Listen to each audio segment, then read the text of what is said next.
Yo les gens, j'espère que vous allez bien, je vous retrouve aujourd'hui pour une nouvelle vidéo sur Forza Horizon 5 et je vous propose aujourd'hui de partir pour un petit test et amélioration de la Audi e-tron GT RS que vous pouvez actuellement débloquer à 80 points de sélection de festival et vous avez un mois pour le faire puisque les points se cumulent d'une semaine à l'autre, donc si vous farmez bien, que vous avez fait une bonne quantité d'épreuves, vous pouvez déjà la débloquer. Donc voilà, petite e-tron GT qu'on va tester. Pour l'instant, elle est complètement d'origine et c'est une voiture électrique. Alors, c'est là où j'ai un peu de mal à me faire un avis sur cette voiture. C'est que honnêtement, je trouve que c'est une des plus belles électriques qui existent. Je trouve que c'est vraiment, pour le coup, une belle voiture. Mais je trouve ça tellement dommage que Audi n'ait pas décidé de proposer cette voiture avec la même motorisation que la RS6 ou la RS7, c'est-à-dire le V8 4 litres. Je trouve ça vraiment, vraiment ultra dommage. Parce que là, à côté de ça, vraiment une super ligne, enfin, en tout cas je trouve, pour moi avec mes goûts. Donc voilà, hâte de voir un petit peu ce que ça va donner sur Forza Horizon 5. Malheureusement je pense que comme la plupart des électriques ça va être malheureusement un peu une merguez. Dans le sens où bon, ok, c'est une voiture qui est très puissante, ça fait l'équivalent de 640 chevaux en électrique. Sauf que c'est une voiture qui est ultra lourde, c'est une voiture qui parce qu'elle est électrique fait 2 tonnes 3. Ce qui est, pour comparer, à peu près 200-300 kg de plus qu'une RS7 ou qu'une RS6, avec une puissance similaire. Donc le 0 à 100 est plutôt bon, c'est 3 secondes et demie selon les versions que vous avez, ce qui est très très cool. Et après globalement de toute façon toutes les électriques sont capables de faire vraiment des grosses accélérations. Le truc c'est que par contre niveau VMAX c'est pas dingue, ça prend 280 d'origine, là où bon une RS6, RS7 avec cette même puissance arrive à choper 310, 320, 330. Donc bon voilà, je sais pas comment la juger cette voiture là. D'un côté je trouve qu'elle est très très très jolie, c'est vraiment une des plus belles électriques modernes qui existent, mais à côté de ça bon les performances sont un peu cheloues et franchement voilà, elle aurait été dispo en V8, ça aurait été probablement ma nouvelle Audi préférée, mais bon voilà, putain elle est lourde la vache, le maniement de paquebot. Oh le autonomie est assez spécial, j'ai pas encore regardé trop les stats de cette voiture là, mais ça a l'air archi bizarre. Là pour l'instant c'est vrai qu'on était en mode petit virage tranquille, pas besoin de faire des gros freinages et tout. Ça allait bien. Mais ouais, dès qu'il y a un gros virage c'est tendu pour elle. On sent qu'elle fait son poids sur Forza Horizon 5. Ouah elle freine pas bien. Ah ouais c'est assez trash à ce niveau là. Bon, après c'est clair que niveau accélération c'est cool. Ah et aussi petite spécificité, comme la Taycan d'ailleurs je crois que la Audi e-tron reprend la base de la Taycan. D'ailleurs my bad, je sais que dans cette vidéo je vais dire souvent Audi e-tron à la place de dire e-tron. En fait j'ai tellement pris l'habitude d'appeler cette voiture des e-trons pour faire la petite blague que maintenant c'est mon réflexe en fait. Je dis pas e-tron, je dis e-tron. Bref. Mais voilà, c'est la même base que la Taycan et ils ont repris quelques éléments comme la fausse transmission de vitesse en fait. Pour que ça se rapproche on va dire de l'utilisation d'une voiture un peu normale. Vous avez genre le premier rapport pour l'accélération et le deuxième rapport qui est pour la vitesse, pour faire simple. Voilà. Mais vous pouvez parfaitement rouler à 130 avec une voiture comme ça, en restant en première. Je crois que ça change rien pour la consommation de la batterie. Donc pour le coup, au moins il y a ce système de boîte de vitesse. C'est dommage qu'il n'y ait pas plus de rapport que ça, mais bon déjà il y a ça qui existe. Elle fait un semblant de son aussi, c'est un peu le même son que la Taycan d'ailleurs aussi, genre un son un peu grave, qui fait un peu vaisseau spatial. Ah, par contre le maniement il est atroce. Sachez aussi que cette voiture elle est 4 roues directrices pour info. Peut-être pour ça d'ailleurs que le maniement est bizarre, c'est peut-être parce qu'effectivement on a les roues arrière qui tournent aussi, mais la voiture elle souvient et c'est abominable. C'est abominable. J'aimerais bien en dire du bien cette voiture là, j'aimerais bien un jour tester une électrique sur le jeu où je me dis qu'elle est cool, qu'elle a pas de gros problèmes, qu'elle a un bon châssis, qu'elle est marrante à conduire. Pour l'instant, force est de constater qu'à chaque fois qu'ils ajoutent une électrique sur le jeu, de toute façon c'est une merguez. Elles sont peut-être méta dans certaines catégories, mais à conduire comme ça, c'est nul quoi. Vraiment. Et là, ouais, effectivement, les virages serrés, comment c'est compliqué que cette voiture-là. Alors, je sais pas d'où ça vient le problème, si c'est vraiment le poids, si c'est le freinage, genre ça freine pas assez, du coup on arrive trop vite en virage. Soit c'est la transmission, je sais pas, mais alors, c'est spécial à conduire. C'est spécial. Après, c'est peut-être le temps de s'y faire aussi, puisque effectivement, ça se conduit pas tout à fait comme une voiture classique. Hop, on va essayer d'aller faire un petit peu de drift sur le parking. Je sais plus où est l'entrée. Là. Hop. Ouais, en freinant vraiment très fort, ça se fait encore. Ah putain, il est tout petit ce parking en fait. Merde. Je pensais qu'on avait un peu plus de surface. Ouais, si on en a un peu. Ouais, bon, honnêtement, freinage pas dingue. Après, c'est mieux que pas mal d'autres électriques. On va pas se le cacher aussi. Elle a un moins pire comportement que beaucoup d'autres. Mais ouais, freinage pas dingue. et puis tenue de route pas dingue en virage. À part ça, voilà, voiture vraiment ultra jolie, et voiture qu'on va surtout aller un petit peu améliorer pour voir ce qu'elle a dans le ventre avec les customs et avec les améliorations. Donc c'est parti, on se téléporte au festival et on va voir un petit peu ce que ça donne.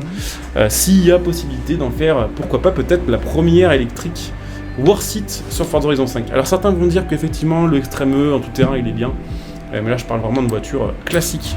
Je parle pas de tout terrain ni de cross-country ou autre, vraiment en voiture basique. Donc c'est parti. Alors qu'est-ce que ça donne au niveau des stats? Ouais, 4.2 en freinage, le freinage effectivement est terrible, mais on va pouvoir améliorer ça à 6.1. Ce qui est déjà beaucoup mieux. Et avec les réductions de poids et autres, on va encore monter un petit peu. Je sais pas si on va pouvoir la mettre en top S, hein, celle-ci. On va voir, on va essayer, mais j'ai un petit peu des doutes. D'ailleurs, je vous ferai probablement un de ces 4 en vidéo, un petit face-à-face contre la Taycan, puisque c'est la même base, que globalement, c'est les 2 GT électriques de Forza Horizon 5, en fait. Il y a d'autres électriques, des supercars, des hypercars et autres, mais en termes de GT, ce sont les seuls. Voilà, les stats sont meilleurs, franchement. Maintenant, la bonne stat, c'est la vitesse. Mais sachez que cette voiture-là, full stock, vous pouvez déjà changer justement les paramètres de vitesse, puisqu'elle a la boîte en mode réglable complètement par défaut. Donc vous pouvez décider de nuire un petit peu à l'accélération et d'avoir plus de Vmax. Mais je ne l'ai pas fait parce que bon, je me suis dit tant qu'à faire, autant garder la voiture vraiment avec les paramètres d'origine pour la présenter. Et puis on verra après. Bon, par contre, pas de kit de custom, mais on a quand même le kit Forza, qui permet de gagner encore un petit peu en tenue de route. Et en freinage. Le freinage passe à combien avec ça? À 9.3. Ok, on est passé d'une des voitures avec le pire freinage du jeu à une des voitures qui a le meilleur stade de freinage du jeu en fait. Ok, bon. Et puis amélioration du moteur, qui nous fait passer à 962 chevaux en électrique, avec beaucoup de couple évidemment. Et puis bah écoutez, on va aller régler ça. Je vais regarder aussi éventuellement, je vais vous montrer les différentes peintures parce que cette voiture a différentes livrées dispo. Moi je pense que je vais laisser en grise parce que c'est vraiment, je trouve, la couleur parfaite pour cette voiture là. Mais il y a plusieurs teintes dispo constructeurs, il y a le bleu aussi qui est assez cool je trouve. En rouge, mais j'ai déjà mis mon RS7 en rouge récemment, donc voilà. Blanc évidemment, qui est pas mal aussi, faut le dire. Et puis donc gris et noir. Noir ça fait vraiment bizarre je trouve. Mais en gris je trouve qu'elle est cool. Et je vous montre aussi les peintures des jantes, comme ça vous saurez un peu ce que vous pouvez faire ou pas niveau custom. Donc là par exemple on peut décider de mettre le contour des jantes noires. On peut décider de mettre, qu'est-ce que c'est ça? L'intérieur noir aussi, pourquoi pas. Ou brillant. Brillant foncé, je sais pas s'il y a sur ce jeu. Je crois que ça va ressembler beaucoup à du noir en fait. En aluminium poli. Ouais non, ça fait chelou, on va laisser en noir. Pour la zone 2. Tac. Et la zone 3, donc ça doit être l'extérieur je suppose. Qu'on peut mettre du coup ce coup-ci en couleur poli. Alors il n'y a pas malheureusement les espèces de petites feuilles grises. On peut pas choisir la couleur de ça, c'est dommage parce que je trouve que c'est ça qu'on voit le plus en fait. Et je sais pas comment on peut appeler ça, le truc blanc-gris là sur le côté des jantes. C'est vraiment ça qu'on voit le plus, c'est dommage, on peut pas choisir la couleur de ça. Bref, c'est pas grave, on va sauvegarder ça. Je vais regarder vite fait les réglages et puis on va aller se lancer une course, mais je voulais faire aussi un petit test de Vmax avec cette voiture là, sachant que maintenant avec les réglages on devrait choper aux alentours des 430.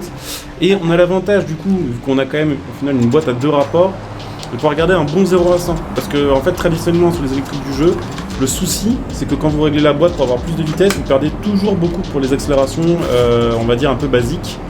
Là le fait d'avoir 2 rapports, vous pouvez régler genre une première courte pour monter jusqu'à 200 assez rapidement, et ensuite une deuxième longue pour vraiment la Vmax. Ce qui peut être assez cool et assez intéressant selon ce que vous voulez en faire. Après là on va voir un petit peu la Vmax, je pense que ça devrait prendre 430 aussi, mais bon. Avec un peu plus de difficulté que la RS7, il me semble. La RS7, on était déjà à 430. Par contre, en descend ça, la vitesse max, on va pouvoir choper même 440, je pense, entre le poids, la puissance et le fait que c'est une électrique. À 430, je sais pas si on va pouvoir prendre plus que ça. Ouais, si ça continue de monter, hein, lentement mais sûrement. Enfin, lentement mais sûrement, on se comprend, on est déjà à 432. Ouais, 433, j'ai pas l'impression qu'on puisse prendre plus que ça. Donc c'est parti, on a un petit circuit, 3 tours, pareil, on va voir un petit peu ce que ça donne avec cette voiture là. Maintenant qu'on l'a testé en ligne droite et en Vmax et qu'on a vu que ça chopait 430, j'ai pris un circuit où il y avait un peu plus de virages, comme ça on va voir un petit peu ce que ça va donner. Bon, en termes de pure accélération, techniquement on est censé exploser à peu près tout le monde dans cette catégorie là. J'ai pas l'impression que ce soit vraiment le cas. J'ai l'impression qu'on a d'autres qui me soulèvent là avec pourtant des V8 et peut-être des V12. Il m'a semblé entendre le son de la Lamborghini V12 Silite 5. En tout cas, Hop. Ça se manie pas si mal que ça en fait. Hein. J'ai l'impression que full stock, effectivement, c'était pas incroyable avec la tenue de route qu'on avait, le freinage qu'on avait. Maintenant, bon, ça va, on rattrape un peu les autres. Pas forcément avec une grande facilité, mais ça se fait. Bon, je sens qu'elle est toujours lourde, mais ça, de toute façon, on peut pas faire de la magie non plus. La voiture fait 2 tonnes 3 de base. Même avec le kit Forza et des améliorations et tout, on est quand même à 1800 kg. Donc ça reste un beau truc, quoi, un gros jouet. Mais ça le fait. Donc on va essayer de faire du mieux qu'on peut là sur ces 3 tours. Ah, vous voyez là, ce genre de moment là, on voit vraiment que le poids c'est vraiment un problème pour elle. Hein. Hop, et là on devrait remonter à chaque fois dans cette ligne droite, 1 ou 2 places. Oula, merde, j'ai fait de la merde. Oupsie. Je pensais qu'il n'y aurait pas de mur, mais il y a un mur. Allez-y, toujours un plaisir. Et puis bah écoutez, une fois qu'on sera arrivé à la fin de cette vidéo, de toute façon ce sera la fin de cette vidéo, qui j'espère vous aura plu d'ailleurs, avec un modèle bon qui voilà, fait kiffer certains et qui répugne certains aussi. Dites-moi d'ailleurs un petit peu en commentaire ce que vous en pensez de cette voiture-là, si pour vous, bon, vous avez réussi à faire un build correct avec, si vous avez trouvé vraiment une config qui vous plaisait, ou si bon, vous êtes un peu comme moi, vous êtes en mode, bon, ça passe pour une électrique, mais c'est toujours pas ce qui va me faire kiffer ce genre de voiture sur le jeu, quoi. Donc dites-moi un petit peu, et puis bah, comme d'hab, pensez à laisser un petit like, à commenter, à partager, à vous abonner, à venir follow la chaîne sur Twitch pour ceux qui sont intéressés. La chaîne est en description, il y a un commentaire, donc pensez à venir follow. N'hésitez pas, si vous avez Amazon Prime, à utiliser votre Twitch Prime sur ma chaîne Twitch. Ça permet de vous soutenir gratuitement et ça vous fait profiter de plein de petits avantages, de plein de petits bonus. Vous pouvez me retrouver sur les réseaux sociaux, comme d'habitude un Twitter, là où je suis vraiment actif. Donc n'hésitez pas, si vous voulez m'envoyer des messages privés, si vous voulez être au courant de mes actualités ou autres. Vous pouvez aussi évidemment soutenir ma chaîne gratuitement en faisant vos achats à prix réduit. Il y a les liens qui seront sous cette vidéo en description et en top commentaire. Mon lien Instant Gaming pour acheter vos jeux, vos cartes d'abonnement. Le lien Metal.net pour acheter vos configs PC. Donc n'hésitez pas à jeter un petit coup d'œil. Et puis pour ceux qui souhaitent me soutenir sur le long terme, n'hésitez pas éventuellement à devenir un soutien de la chaîne via le bouton rejoindre cette vidéo. Il y a plein là aussi de bonus selon les rangs que vous allez choisir. Je sais pas si on va réussir à passer cette série de virages. Avec le poids qu'elle fait cette voiture là, dès qu'on part un peu en couille, ça fait directement des grosses embardées de fou. Je trouve que c'est ultra difficile à conduire les longues voitures comme ça en vue extérieure au volant. Déjà la mienne, je suis pas forcément ultra fan, mais alors au volant c'est un délire, comme on a l'impression d'avoir toujours un énorme train de retard, quoi. Puis même là, en vue intérieure, je me rends compte que on sent quand même plutôt bien les transferts de masse, mais qui sont assez violents par contre, la vache.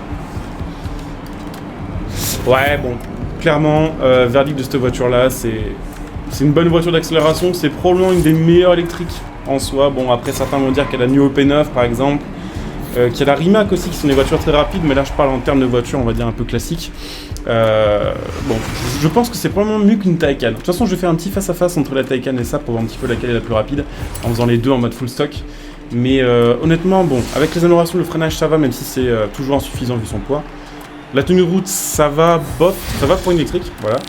Et puis bon, accélération évidemment de cheater comme toutes les électriques et vitesse max 430, là aussi j'ai envie de dire assez abusé comme toutes les électriques. Donc voilà, on va arriver à la fin de la vidéo, je vous dis à très bientôt, bonjour à tous, ciao.